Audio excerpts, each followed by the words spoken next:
मत बोलो, घड़ी तुम्हारे पास और तुमने ही चुराई है। कहाँ है घड़ी मेरी? Listen, मेरी बहुत फेवरेट घड़ी है, मेरे अब्बू ने दी थी, वापस दो यार।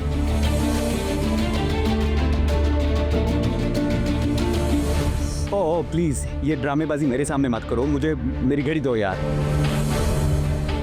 अम्मी बिल्कुल ठीक कहती है कि इंसान को कभी अपनी हैसियत नहीं भूलनी चाहिए, वरना इंसान पहले से भी ज़्यादा बेहैसियत हो जाता है। मुझे अपना आप इस कदर छोटा महसूस हो रहा है कि दिल चाह रहा है कि खुद को ख़त्म कर दूँ। ज़ुबैर ने क्या सोचकर मुझ पर अपनी घड़ी चोरी का इल्ज़ाम लगाया? क्या वो रमशा पर कभी ये इल्ज़ाम लगा सकता था? क्या वो रमशा पर इस बात का शक भी कर सकता था? उसने मुझ पर कितनी आसानी से ये इल्ज़ाम लगा दिया। क्योंकि हम गरीब हैं, हमारी कोई हैसियत नहीं। लेकिन अब मैंने भी हिसाब बराबर कर दी। मैं पैसे उसके मुंह पर मारा।